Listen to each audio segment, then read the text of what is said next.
My name is Ruth.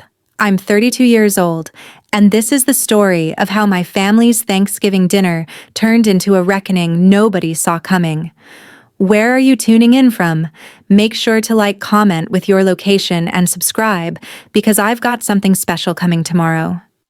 It all started in my parents' house in Austin, Texas, with the smell of roasted turkey and pumpkin pie filling the air, but the real heat came from my sister Heather's sharp tongue. She was sitting across the dining table, her wine glass raised like she was about to give a toast, but instead, she launched into one of her usual jabs about my life. "So, Ruth," she said, her voice dripping with that fake sympathy she'd perfected over the years, still scraping by in that tiny rental downtown. "I mean, it must be tough, keeping up with Austin's prices on your, what is it, receptionist salary?" Her husband Wayne chuckled, and my cousin Laura, who was picking at her mashed potatoes, gave a little smirk like she was in on the joke. I kept my eyes on my plate, pushing a piece of stuffing around, trying to let the words slide off me like I always did. This was our family's Thanksgiving tradition, Heather showing off, me taking the hits, and everyone else playing along like it was normal. Heather wasn't done. She leaned forward, her perfectly manicured nails tapping the table. "I just read this article about how people in their 30s are struggling with debt. You know, student loans, car payments, all that. Sounds like it's probably hitting you pretty hard, right?" The way she said it wasn't a question. It was a statement, like she'd already decided my life was a mess. My mom, Maria, tried to steer things away, her voice soft but strained. "Heather, let's talk about something else. Ruth's doing fine. Fine." That word hung in the air like a cheap label slapped on something nobody wanted to examine too closely. My dad, Randy, just kept carving the turkey, pretending he didn't hear the tension, but I could see his jaw tighten. He hated conflict, especially at holidays, but he wasn't about to step in and shut Heather down. That wasn't his style. I could have corrected her. I could have told her I hadn't had student loans in years, that the tiny rental she loved to mock was actually a penthouse. I owned outright part of a building I'd bought in East Austin before the developers turned it into the trendiest spot in town. But I didn't say anything. I'd learned a long time ago that explaining myself to Heather was like trying to convince a brick wall to move. She'd made up her mind about me years ago, the little sister who never quite measured up, who picked a safe, boring job instead of chasing big dreams like she did. Her marketing firm was doing well, or so she kept telling everyone, and she loved reminding us about her new Tesla, her trips to Napa, her connections with Austin's elite. Meanwhile, I was the family's cautionary tale, the one who played it safe, and ended up with nothing to show for it. At least that's what they all thought. The truth, I was worth millions. Not from some lucky break or a rich boyfriend, but from years of smart moves in Austin's real estate market. I'd started small, buying a rundown duplex with my savings from a low-level office job, fixing it up, renting it out. Then I bought another and another, until I owned half a dozen properties in neighborhoods that were now worth 10 times what I paid. I'd kept it quiet, not because I was ashamed, but because I didn't want to deal with their reactions. Heather's jealousy, my parents' confusion, the inevitable questions about why I didn't act rich. I drove a used Toyota, wore clothes from Target, and let them believe I was barely getting by. It was easier that way. Or so I thought. Heather wasn't letting up. "You know, Ruth, if you ever need advice on getting ahead, I could hook you up with someone at my firm. We're always looking for, well, entry-level people." She smiled, but it was the kind of smile that cut deeper than any insult. Wayne jumped in, his voice loud and smug. "Yeah, babe, you're too nice. Ruth's probably happy with her little life, right? Not everyone's cut out for the big leagues." I gripped my fork a little tighter, but I kept my face neutral. I'd had years of practice keeping my cool while Heather and her husband played their game. My cousin Laura piped up, trying to sound sweet, but missing the mark. "I mean, it's okay to like simple things, Ruth. Not everyone needs a fancy car or a big house." The way she said it, like she was doing me a favor by excusing my failures, made my stomach twist. My mom tried again to shift the conversation. Let's talk about the pie. I made pecan and pumpkin this year. Ruth helped with the crusts. She gave me a look, half apology, half plea, to let it go. I nodded, but inside I was tired of the assumptions, tired of the pity, tired of letting them think I was less than I was. I wasn't broke. I wasn't struggling. I owned properties that brought in more money in a month than Heather made in a year. But I'd chosen to keep that part of my life locked away, and every Thanksgiving, every family gathering, I paid the price for it.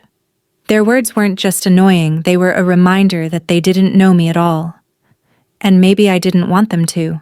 Maybe it was easier to let them believe their version of Ruth than to deal with the fallout of the truth. That's when my phone buzzed in my pocket.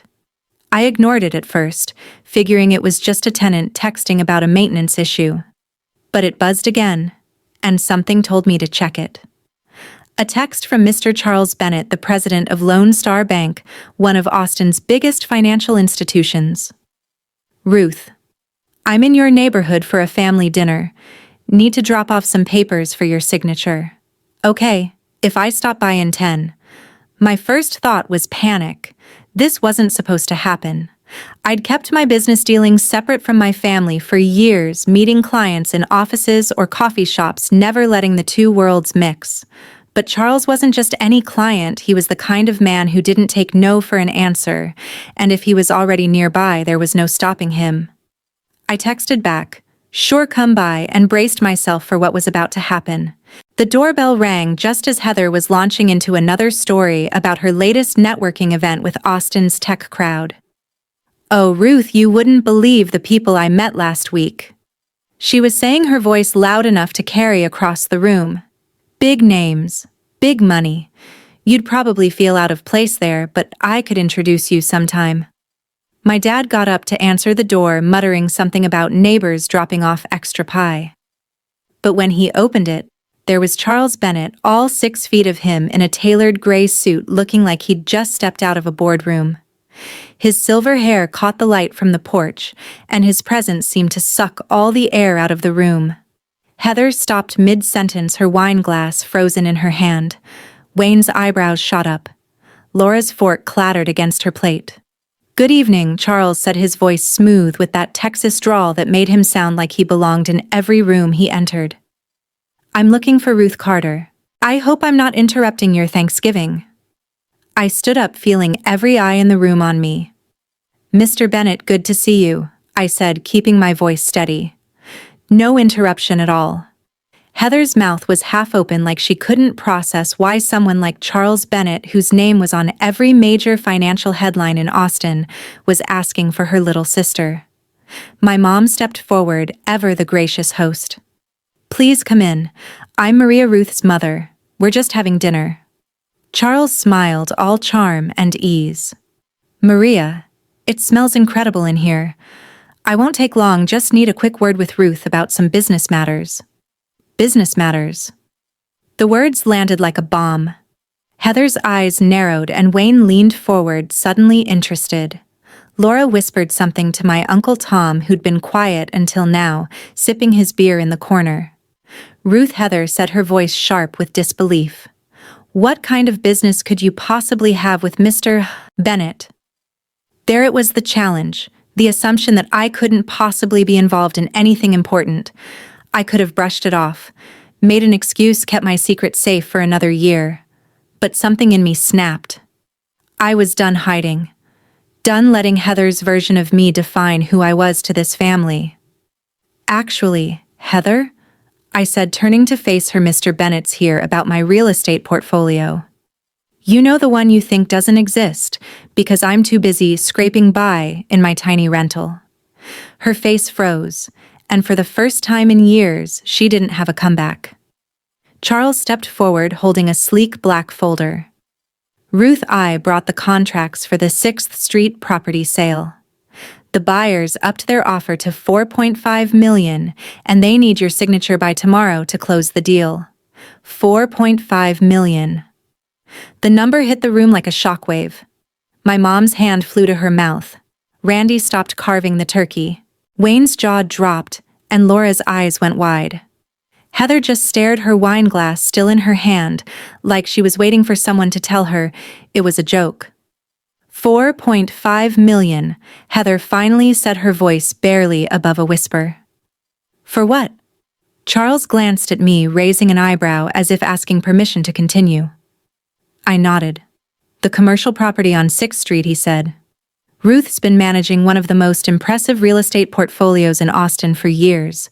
This sale's just the latest in a string of deals that's made her one of our bank's top clients.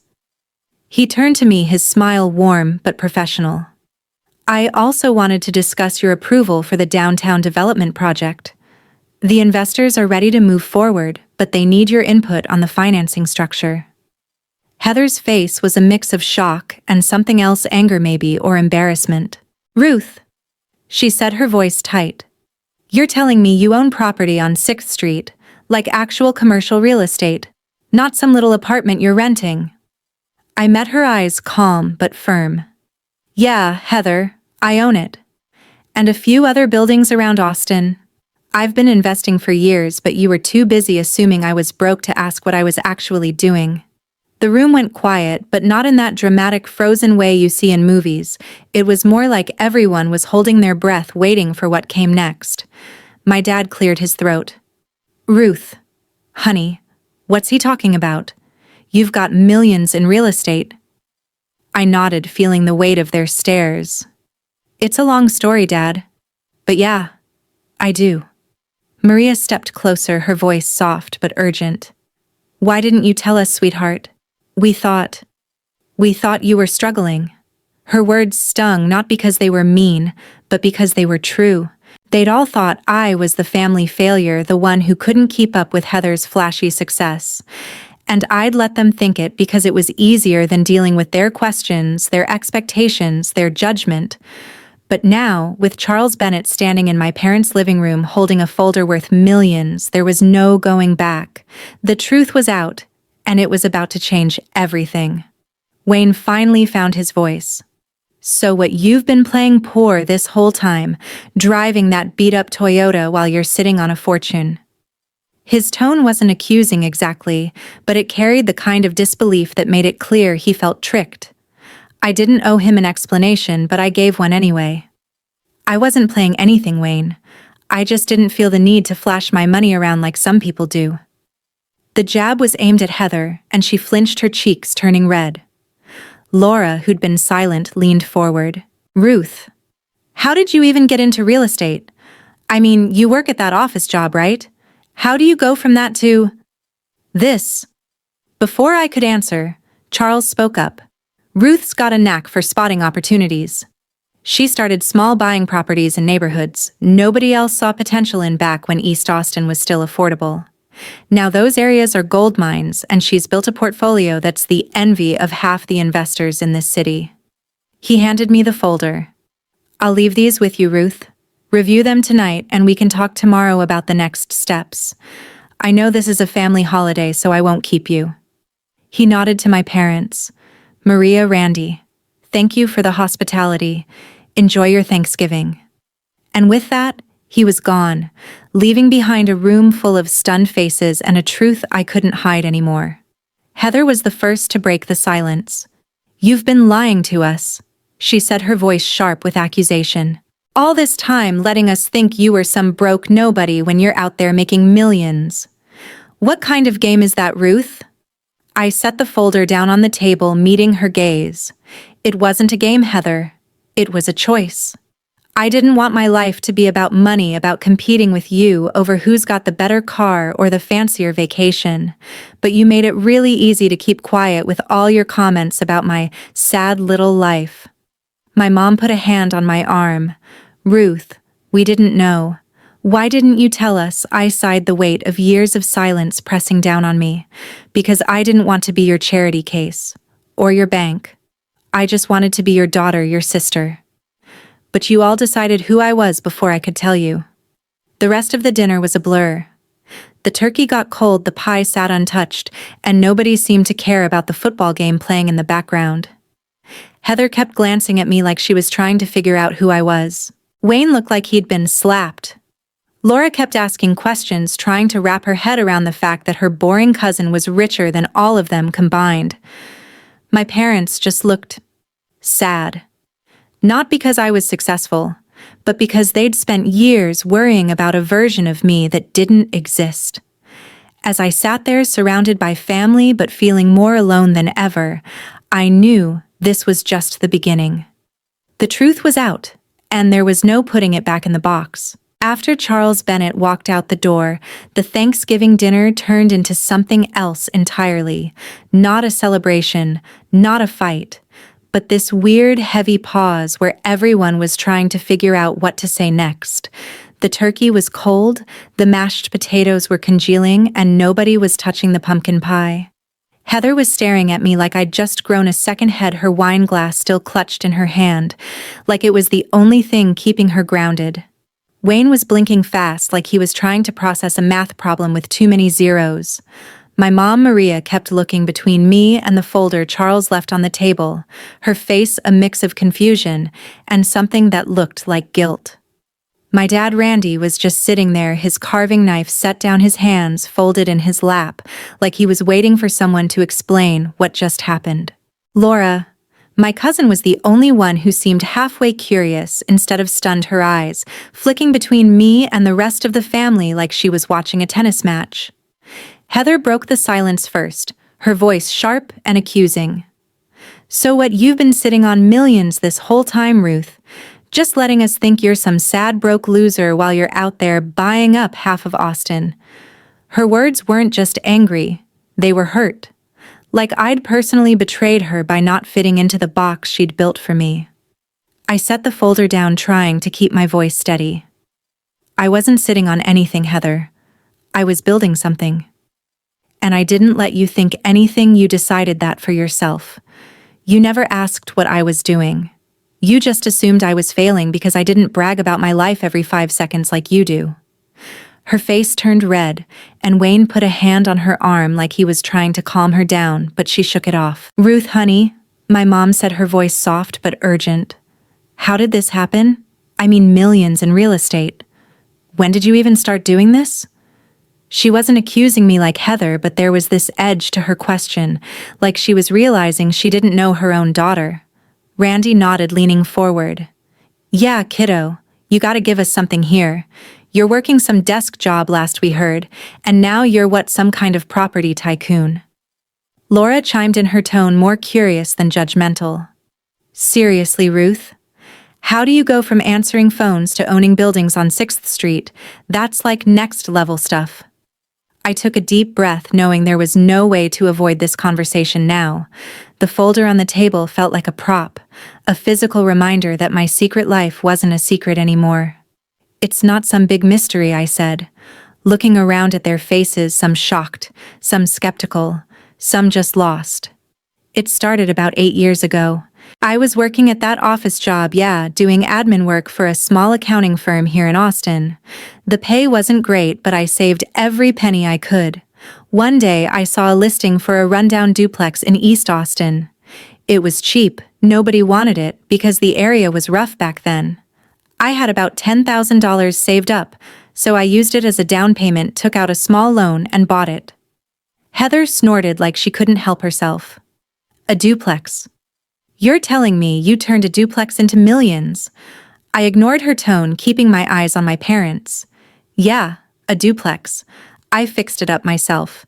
Nights, weekends, learning how to replace drywall and fix plumbing from YouTube videos. I rented it out, and the cash flow was enough to cover the mortgage, and then some. So I saved up, again, bought another property, then another." East Austin started changing: coffee shops, tech startups, new condos.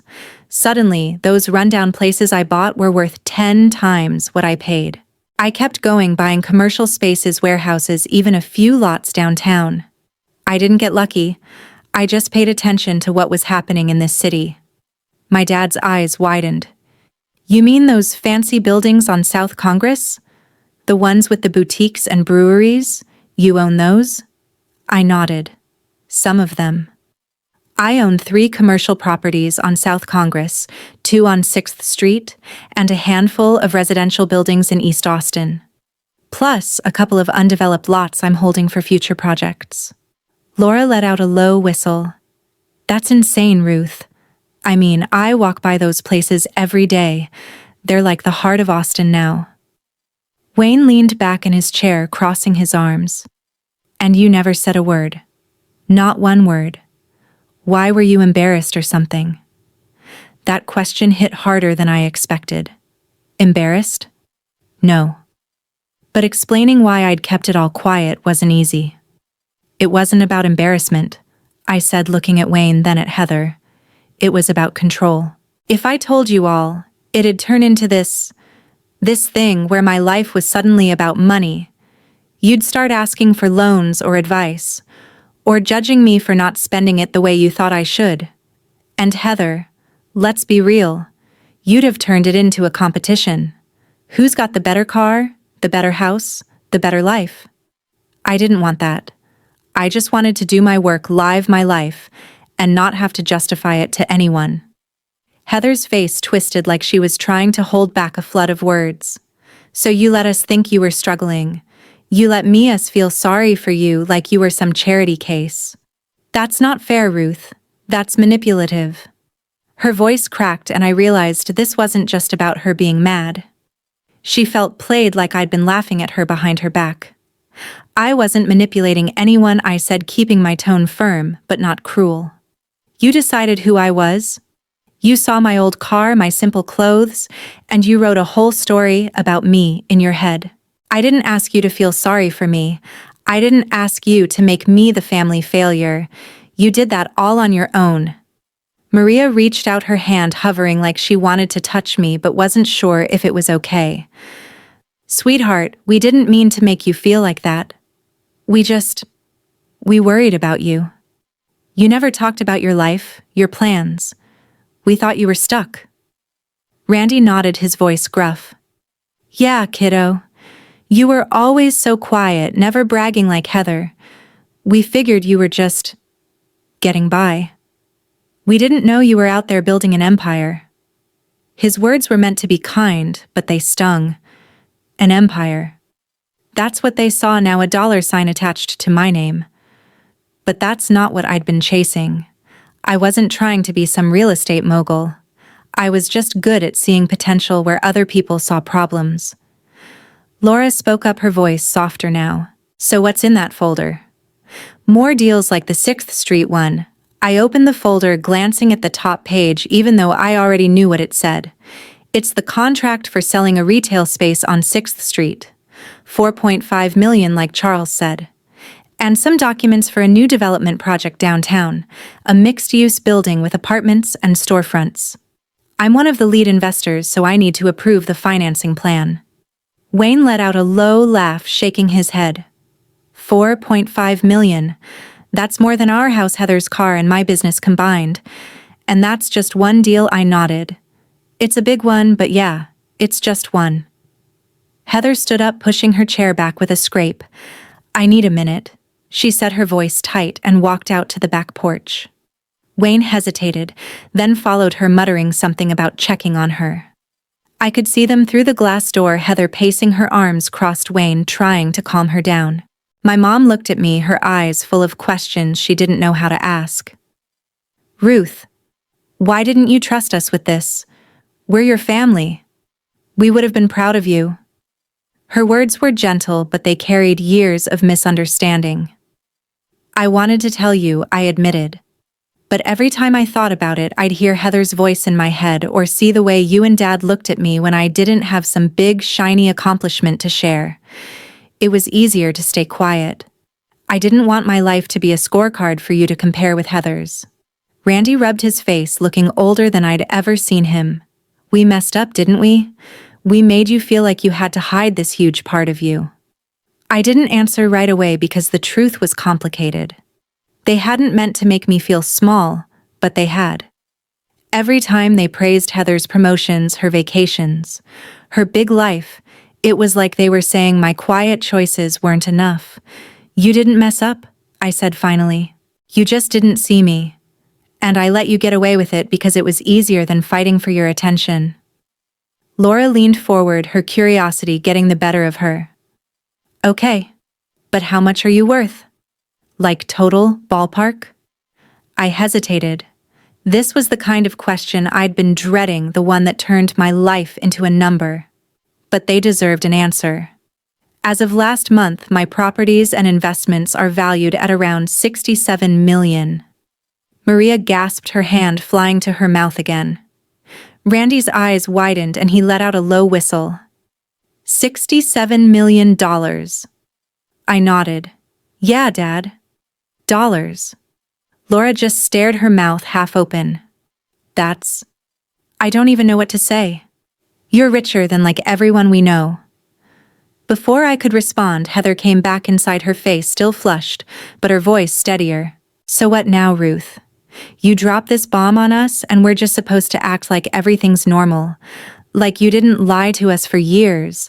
Wayne was behind her, looking uncomfortable, like he'd rather be anywhere else.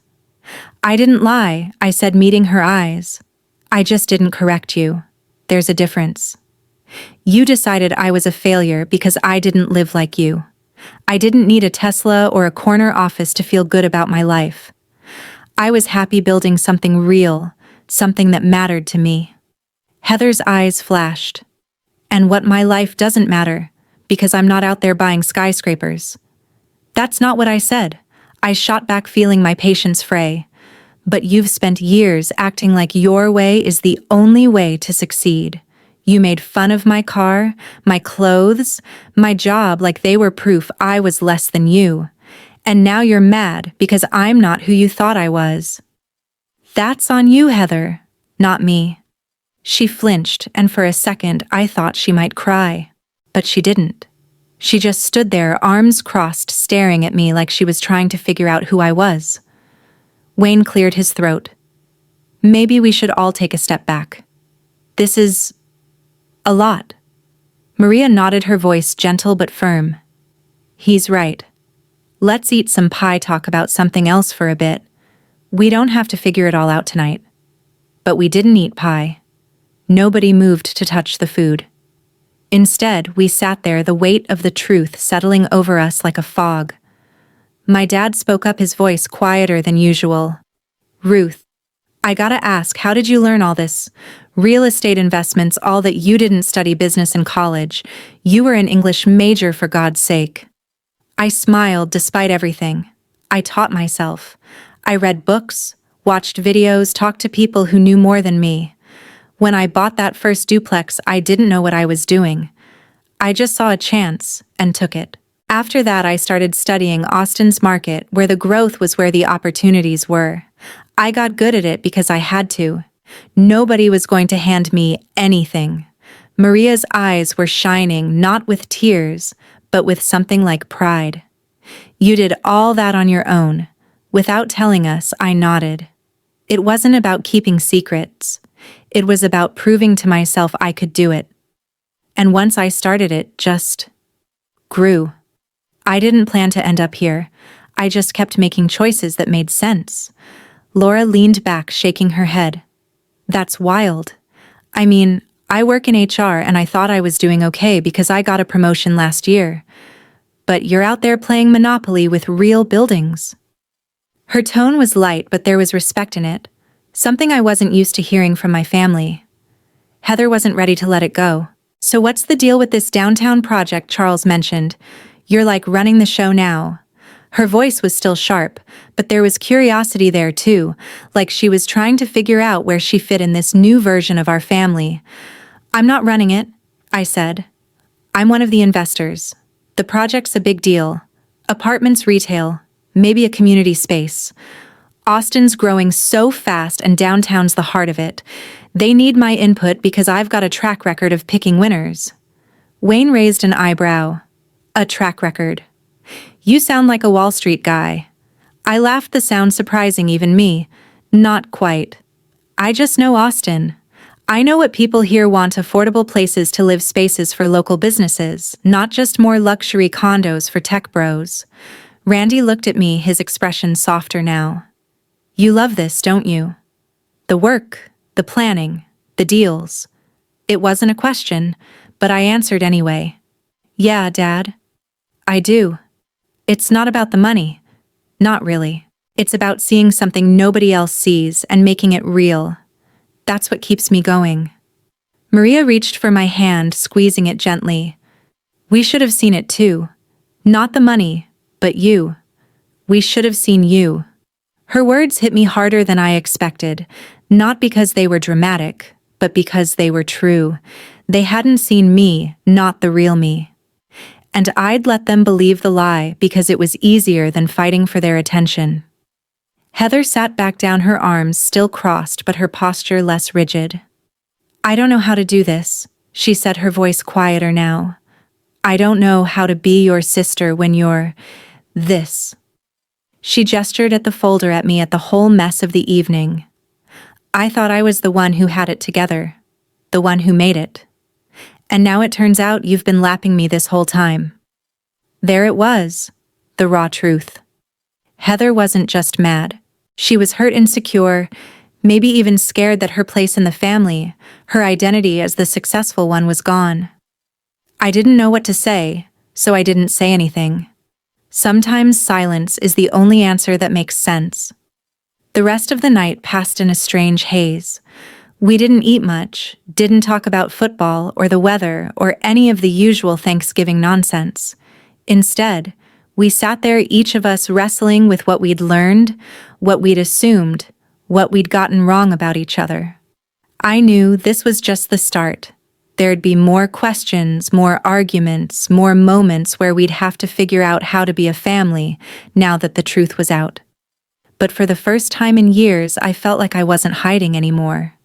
And that was worth more than any building I'd ever bought. The rest of that Thanksgiving night felt like walking through a fog. Nobody knew what to say, but everybody had something they wanted to ask. The food was still sitting there untouched, like a prop in a play. Nobody wanted to perform anymore. Heather had come back inside after her moment on the porch, but she wasn't talking much, just picking at her napkin and avoiding my eyes. Wayne kept glancing at her like he was waiting for her to explode again, but she stayed quiet, which was almost worse than her usual sharp comments. My parents, Randy and Maria, were trying to keep things normal, passing around coffee and offering pie, like we could just pretend the last hour hadn't turned our family upside down. Laura was the only one who seemed halfway comfortable asking questions like she was interviewing me for a podcast. So, Ruth, she said, leaning forward with her elbows on the table, how do you even manage all those properties? Like, do you have a team, or what? Her tone wasn't judgmental, just genuinely curious, which was a relief after Heather's accusations. I set my coffee down, glad for a question that was straightforward. I've got a small team now, I said. A property manager who handles tenant issues, a contractor for repairs, and an accountant to keep the numbers straight. But in the beginning, it was just me calling plumbers, chasing down late rent, figuring out tax codes at 2 a.m. It's not glamorous, but it's what built everything. Laura nodded, her eyes wide. That's so cool. I mean, I can barely manage my apartment lease, and you're out there running a whole empire. There was that word again, empire. It made me sound like some corporate titan when really I was just a woman who saw a chance in a city that was changing faster than most people realized. My mom spoke up, her voice softer than usual. Ruth, I keep thinking about what you said earlier about not wanting to be our charity case. Did we really make you feel like that? She looked at me with those eyes that always saw too much, the ones that used to catch me sneaking cookies as a kid. I didn't want to hurt her, but I wasn't going to lie either. Yeah, Mom, you did. Not on purpose, but it happened. Every time Heather talked about her big job or her fancy car, you and Dad would light up like she was proof you'd done something right. And when I didn't have those same shiny stories, you'd get this look like you were worried I wasn't going to make it. It was easier to let you think I was just getting by than to try to explain what I was really doing. Randy shifted in his chair, his face tight. We weren't trying to compare you two. Heather's always been loud about her wins. You were always so quiet, Ruth. We didn't know what to make of it. His words were honest, But they didn't erase the years of feeling like the invisible kid, the one who didn't quite measure up because I wasn't shouting my successes from the rooftops. Heather finally looked at me, her expression a mix of frustration and something softer, like she was starting to see the mess we'd all made together. "I didn't know you were hiding all this," she said, her voice low. "I thought you were just stuck. Like you didn't have the drive to go after more. I wasn't trying to make you feel small. I was just proud of what I'd built." I nodded, trying to give her the benefit of the doubt, but I wasn't letting her off that easy. "I get that, Heather. But you didn't just talk about your life. You used mine as a punchline. Every holiday, every dinner, you'd make some comment about my job, my car, my apartment, like they were proof I was failing. And you never once asked what I was actually doing. You just assumed I was less than you." Her eyes dropped to the table, and for the first time I saw something like guilt on her face. Wayne reached for her hand, but she pulled it away like she didn't want anyone softening the blow. "I'm sorry," Heather said, the words coming out slow like they cost her something. "I didn't realize how it sounded. I thought I was just, I don't know, motivating you or something. Like, maybe if I pushed you, you'd try harder." I almost laughed, not because it was funny, but because it was so far from the truth. "Heather, I didn't need motivating. I was buying my first property while you were still in grad school, bragging about your internships. I didn't need a push. I needed you to stop assuming you knew my life better than I did." Maria put her hand on mine, her touch warm and steady. "We all assumed too much, didn't we? Me, your dad, even Laura sometimes. We saw what was easy to see, Heather's big wins, your quiet life, and we filled in the blanks ourselves." Laura nodded, looking a little sheepish. "Yeah, I'm guilty too. I told people at work my cousin was still figuring things out, like you were some 20-something bouncing between jobs. I had no idea you were out there buying up Austin." Her admission didn't surprise me. I'd heard versions of it before, from friends, from family, from people who thought they knew me because I didn't correct their stories. Randy cleared his throat, his voice gruff but kind. "So tell us more about how you did it, kiddo. You said you started with that duplex.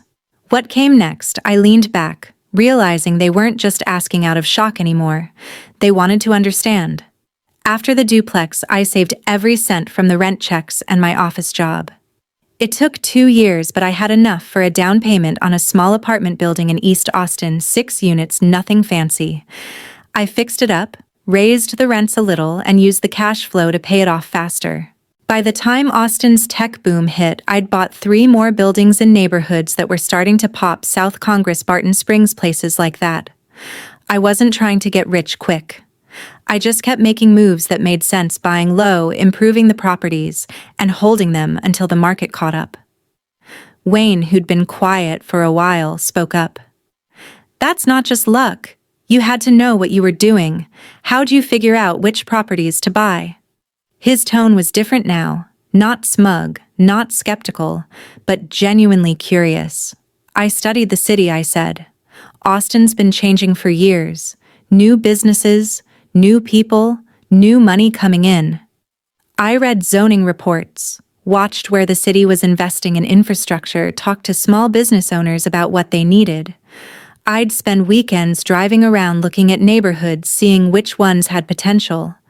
It wasn't rocket science, it was just paying attention." Heather's voice cut through, softer but still sharp. "Why didn't you ever tell me? I mean, I'm your sister. I could have helped, or at least cheered you on." There was a vulnerability in her question that I hadn't expected, like she was realizing how much distance had grown between us. I thought about it for a second, wanting to be honest without starting another fight. "Because it felt like a competition, Heather. Every time you talked about your job, your clients, your life, it was like you were setting a bar I was supposed to jump over. If I'd told you about my properties, it would have turned into who's doing better, who's got more. I didn't want that. I just wanted to do my thing without it being a race." She nodded, her lips pressed tight like she was swallowing something bitter. "I made it a competition, didn't I? I didn't mean to, but I did. It was the closest thing to an apology I'd ever gotten from her, and it caught me off guard. I didn't know if it was enough, but it was a start. "Yeah, you did," I said, keeping my voice even. "But I let it happen too. I could have spoken up. Could have told you to knock it off. Instead, I just stayed quiet and let you think what you wanted. That's on me." Maria looked between us, her eyes soft but worried. "I hate that you two felt like you had to compete. You're sisters. You're supposed to lift each other up." Her words were true, but they felt like they belonged to a different family, one that didn't measure love by who was winning at life. Randy nodded, his voice quieter now. "We didn't help, did we? Your mom and I, we got caught up in Heather's stories, her big moments. We didn't see what you were doing, Ruth, because you didn't make a show of it. That's our mistake." Hearing him say it out loud made something in my chest loosen, like a knot I'd been carrying for years was starting to unravel.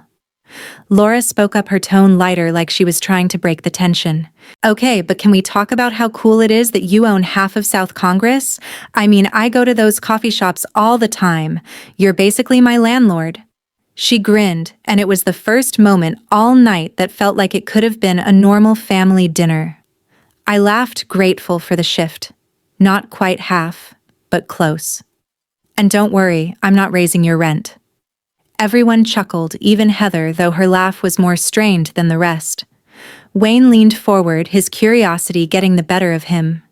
"So what's next? You selling more properties, or you got bigger plans?"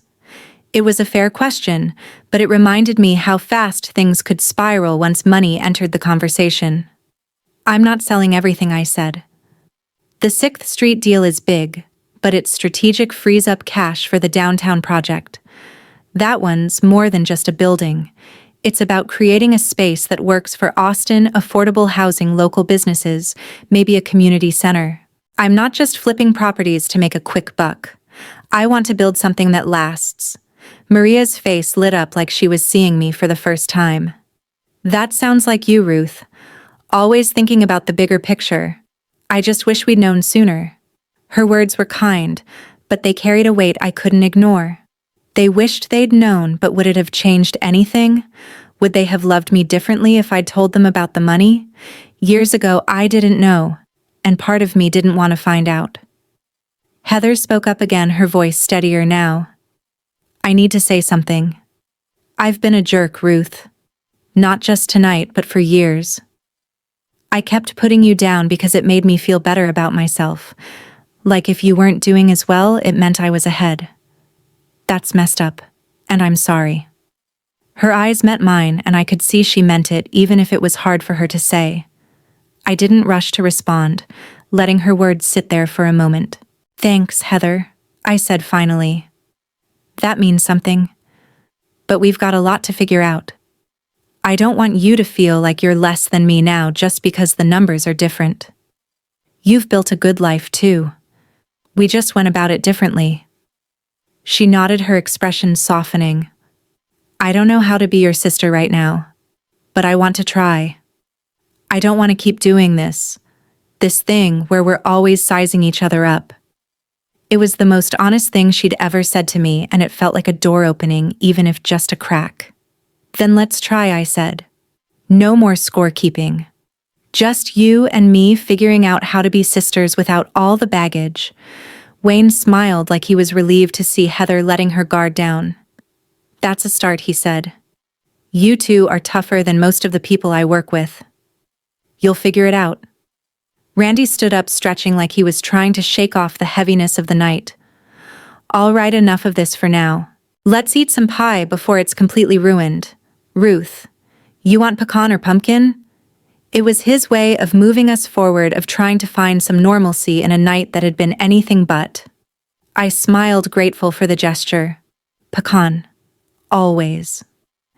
As we passed around the pie, the conversation shifted to smaller things: Laura's new job, Randy's golf game, Maria's plans for the Christmas decorations.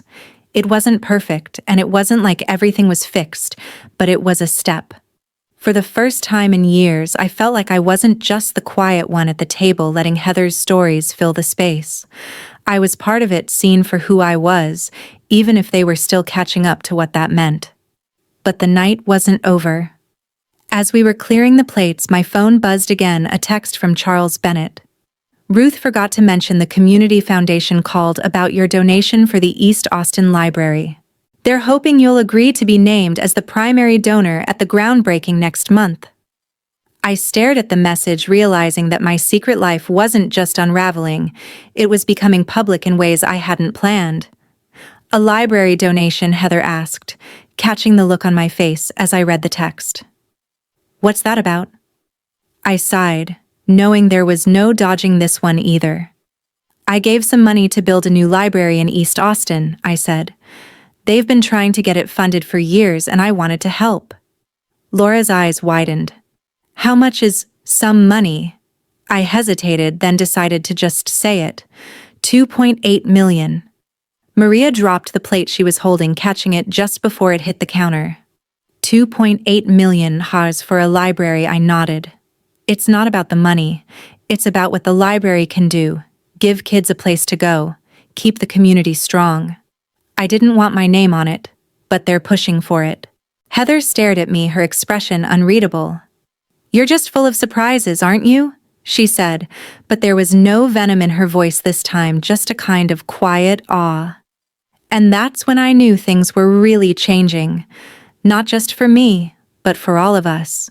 After we finally got around to eating some of that pecan pie, the night didn't magically go back to normal, but it felt like we were all trying to find our footing in this new reality, where I wasn't the family underdog anymore. The coffee was cold, the dishes were still piled up, and the football game on TV was just background noise nobody cared about. Heather had loosened up a bit since her apology, but she was still quieter than usual, like she was chewing on thoughts she wasn't ready to share. Wayne kept sneaking glances at her like he was worried she might snap again, but he stayed out of it, sipping his beer and letting the conversation flow around him. My parents, Randy and Maria, were asking questions now, not just about the money, but about what my life was actually like. Laura was the most vocal, firing off questions like she was trying to map out my entire career in one night. So Ruth, she said, cutting another slice of pie, do you go to fancy investor meetings now? Are you rubbing elbows with Austin's big shots? I laughed, shaking my head. It's not like that. Most of my meetings are with property managers or contractors figuring out why a roof's leaking or how to get a permit through City Hall. It's not glamorous, it's a lot of paperwork and phone calls. But yeah, sometimes I meet with investors, usually in a coffee shop or over Zoom, talking about market trends or financing deals. It's just work, not some high society thing. Laura grinned, leaning back in her chair. Still sounds cooler than my HR job. I'm just pushing payroll forms all day. Her tone was light, but I could tell she was trying to wrap her head around this version of me, the one who wasn't just her quiet cousin anymore. Maria set her coffee down, her face serious but warm. Ruth, what's it like for you? Doing all this? I mean, not the money part, but the work. Are you happy with it? It was the kind of question she'd never asked before, and it hit me how much had changed in just a few hours. They were starting to see me not as a problem to worry about, but as a person with a life they didn't understand yet. I love it, I said, and I meant it. It's not always easy dealing with tenant city regulations, banks, it can be a headache. But when I see a building I bought turn into something people use, like a shop where locals hang out or apartments where families can afford to live, it feels like I'm doing something that matters. That's what keeps me going, not just the bank account. Randy nodded, his expression softer than I'd seen in a long time. That's my girl, always thinking about the bigger picture. I just wish we'd known you were out there making a difference like that. His words were kind, but they carried a sting, a reminder that they hadn't known because I hadn't told them, and I hadn't told them because they hadn't asked. Heather spoke up, her voice quieter than before, but steady. I'm still trying to get my head around this, Ruth. You're out there changing Austin, building libraries, owning half the city, and I'm over here thinking I'm the successful one because I've got a corner office and a Tesla. It's humbling. There was no sarcasm in her tone, just a raw honesty that felt new for her. I looked at her, trying to gauge where this was going. You don't have to feel less than me, Heather. You've built something too. Your marketing firm's doing great, you've said so yourself. We just went about it differently. She shook her head, a small smile tugging at her lips. That's the thing. I thought I was so far ahead of you, and now I'm realizing I was measuring myself against someone who didn't even exist. I feel like an idiot. Wayne reached for her hand again, and this time she let him take it. You're not an idiot, he said. You just didn't know. None of us did. His support surprised me. Wayne usually just followed Heather's lead, but tonight he seemed to be stepping up, trying to bridge the gap between us.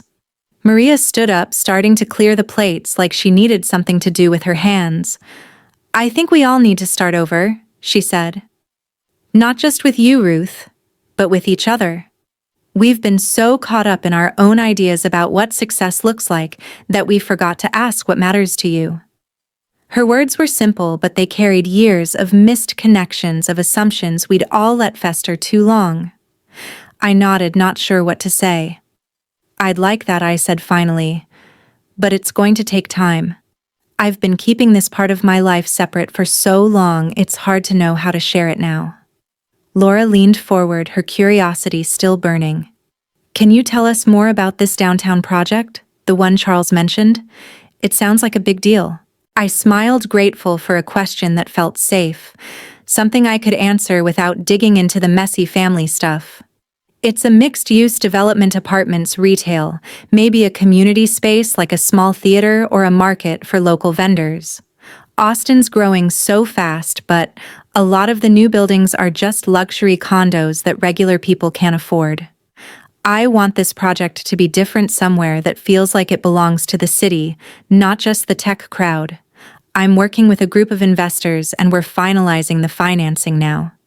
It's a lot of moving parts, but if it works, it could be something special. Randy's eyes lit up. That's the kind of thing Austin needs. Too many glass towers going up, pushing out the folks who've been here forever.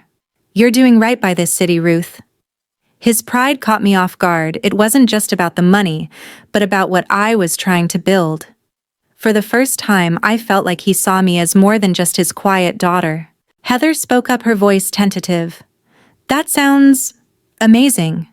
I mean, I work with clients who do projects like that, but I'm just making their ads look pretty. You're actually shaping the city. There was no jealousy in her words, just a kind of respect I wasn't used to hearing from her. Before I could respond, the doorbell rang and Maria jumped up to answer it. That's probably Aunt Susan and Uncle Dan, she said. They said they'd stop by for dessert. My stomach tightened. I'd been so focused on navigating this with my immediate family that I hadn't thought about the extended family finding out.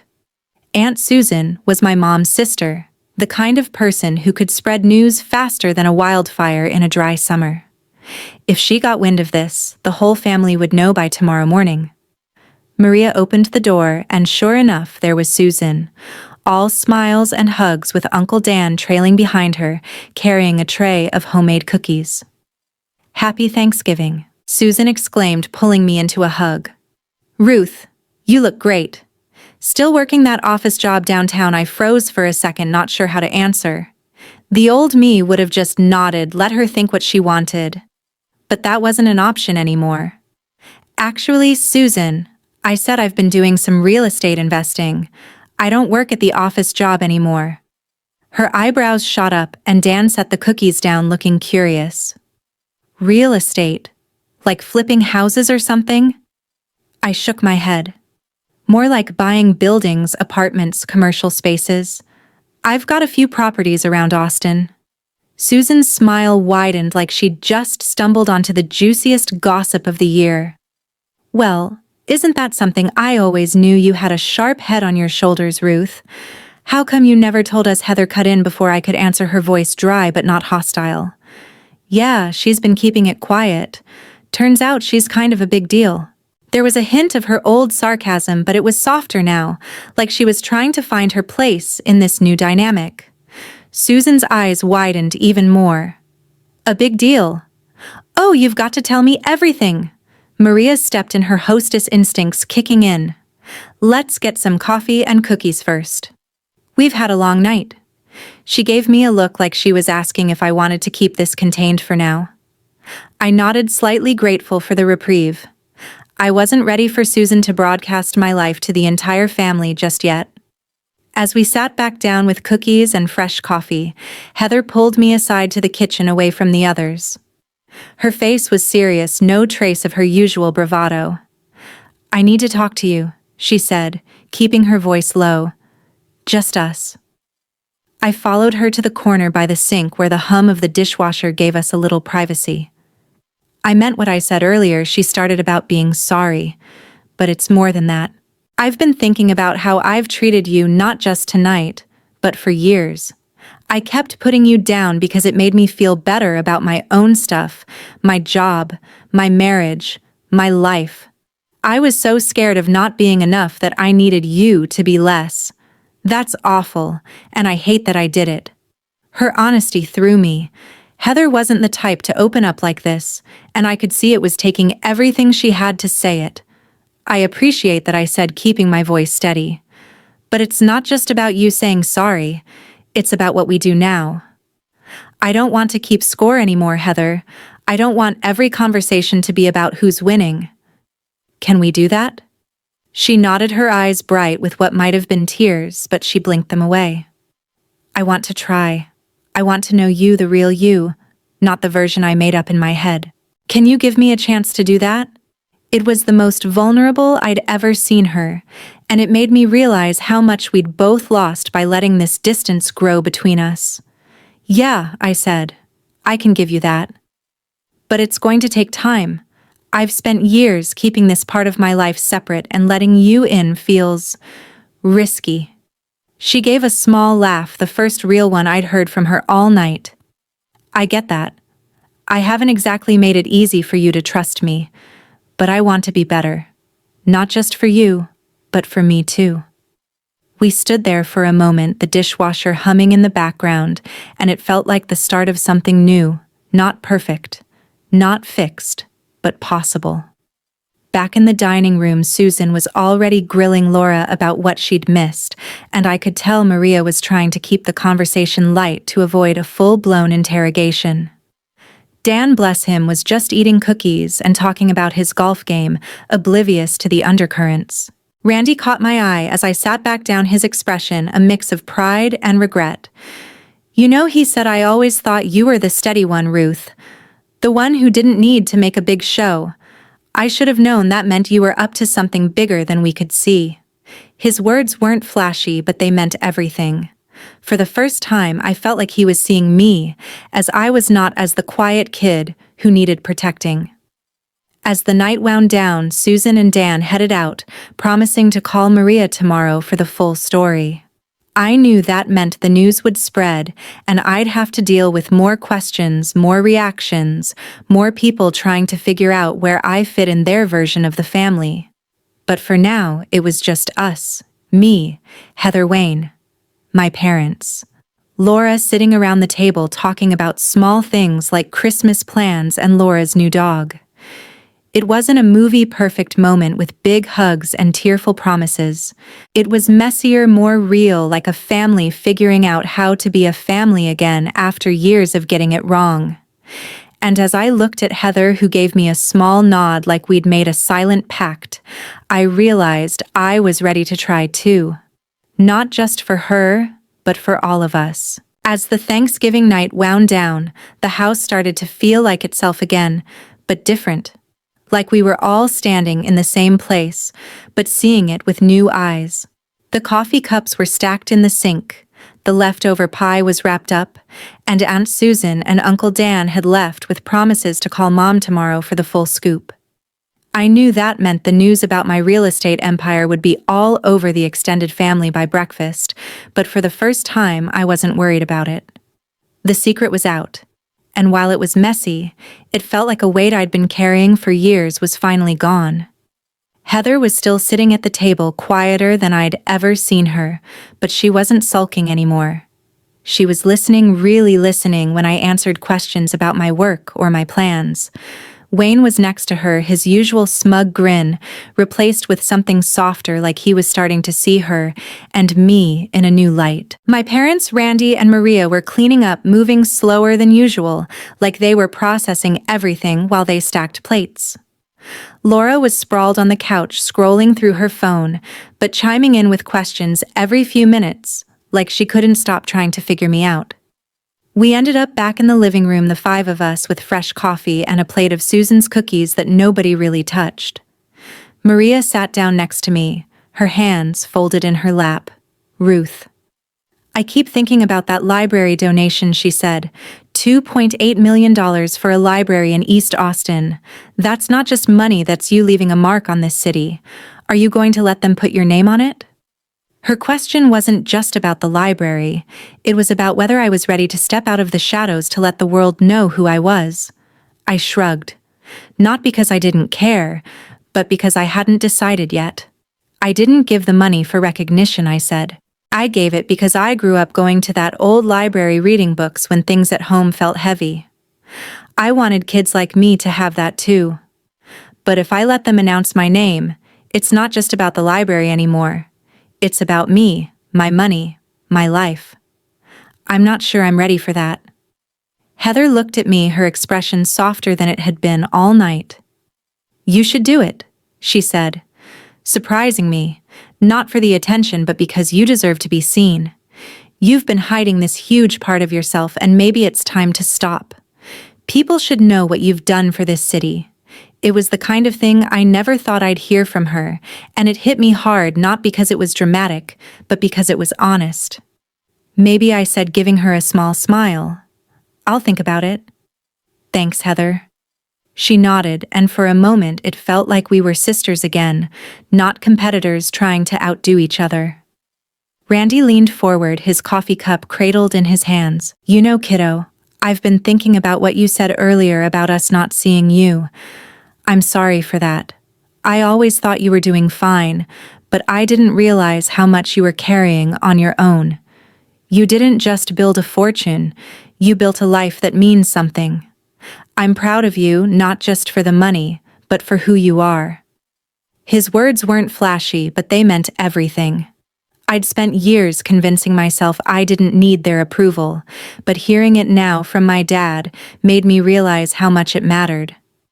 Thanks, Dad, I said, my voice steady but full of feeling. That means a lot. Laura put her phone down, her eyes bright with curiosity. So what's next for you?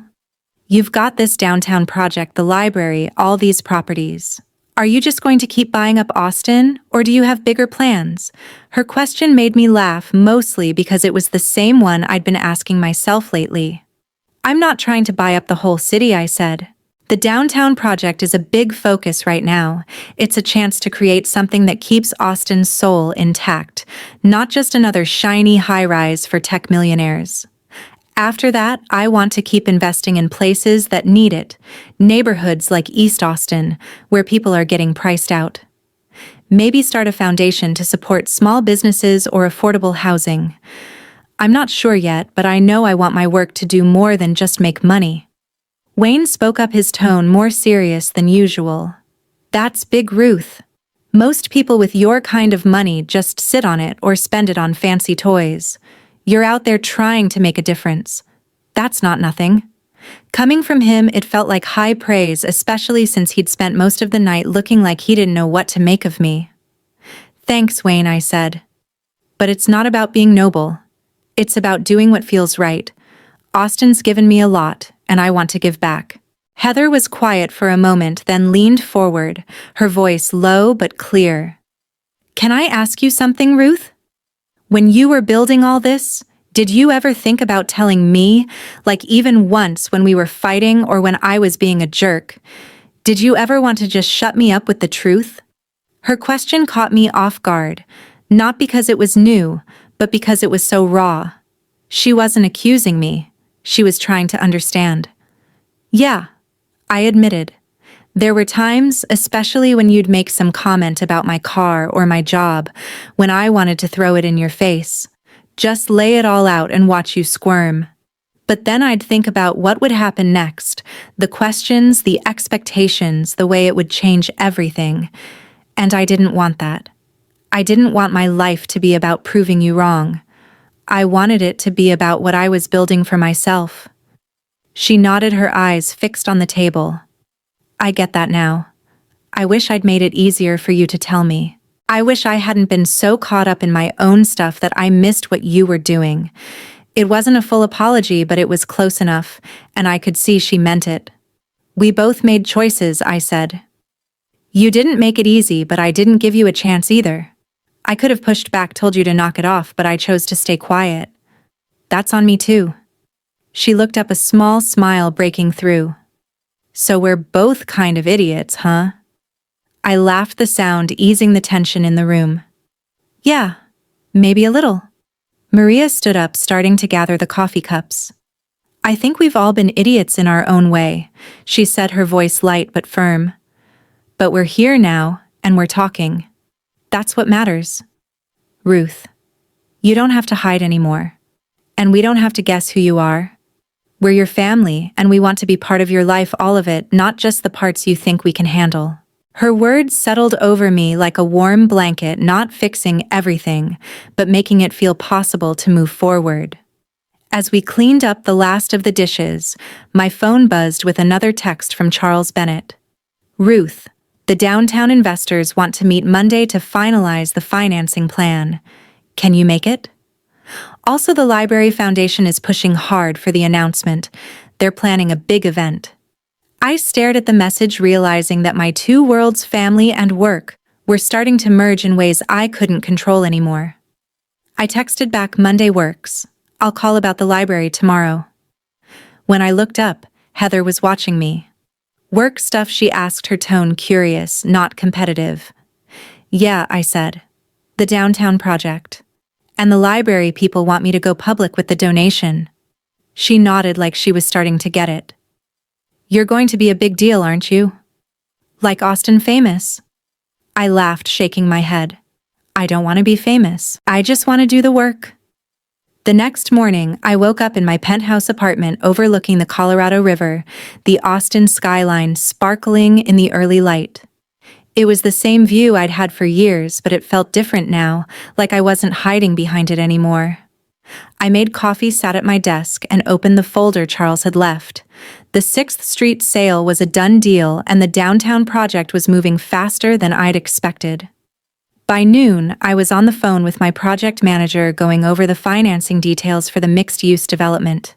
It wasn't just about money, it was about creating a space that would keep Austin's heart alive with affordable apartments, local shops, and maybe a small music venue to honor the city's roots. It was the kind of project that could define my career, not because of the profit, but because of what it meant for the people who lived here. Later that day, I met Heather for lunch at a little taco place on South Congress, one of those spots that had been around forever, serving locals before the hipsters took over. She'd texted me that morning asking if we could talk, just the two of us. When I got there, she was already at a table sipping iced tea and looking nervous, like she wasn't sure how to start. Thanks for meeting me, she said as I sat down. I know you're probably busy with your big investor stuff. Her tone was teasing, but it wasn't mean, and that was new.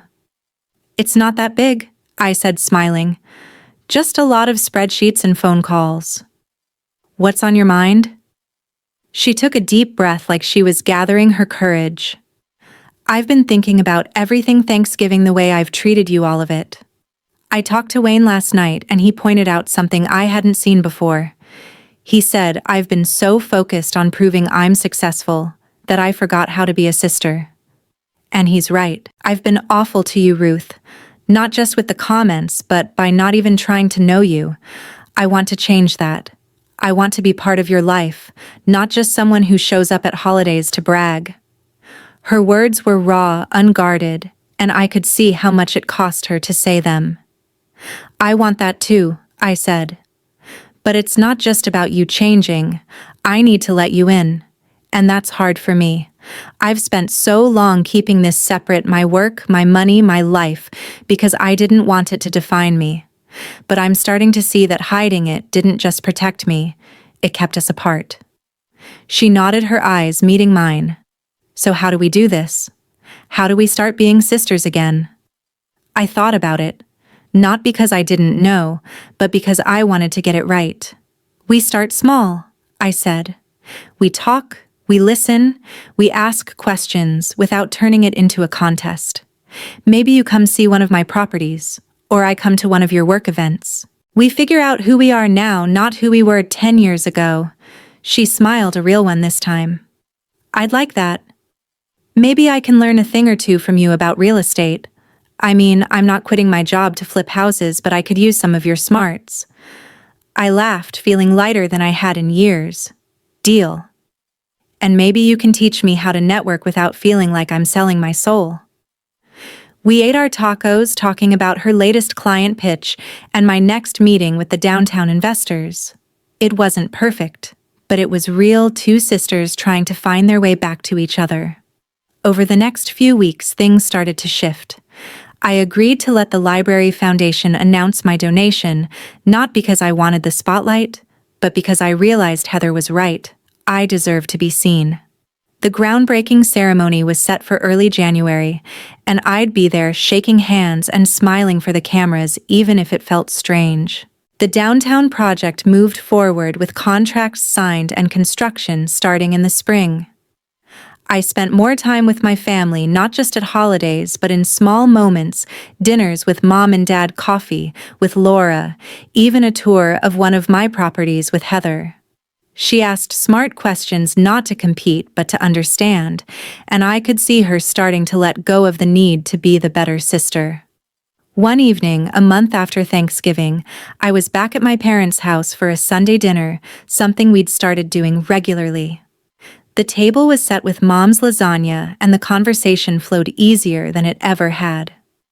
Randy talked about his plans to retire next year, Maria shared stories from her book club, and Laura was excited about a new project at work.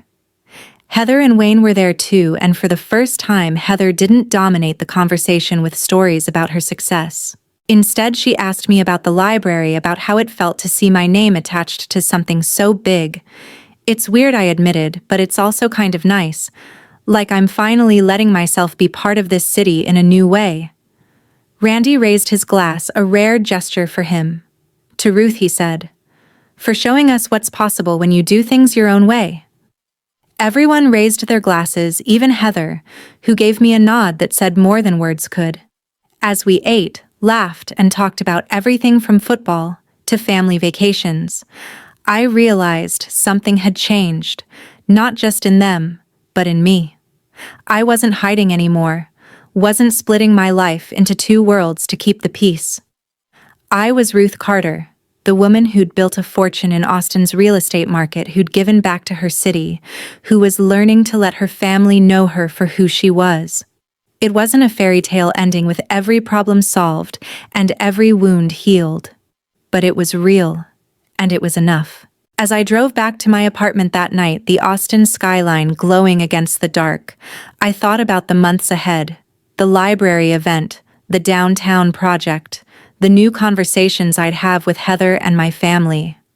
I'd spent years thinking I had to choose between being successful and being loved, between my work and my family.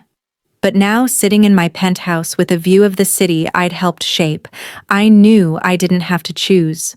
I could be both the woman who built an empire and the sister-daughter cousin who was finally letting herself be seen. And that felt like the real victory, worth more than any deal I'd ever closed.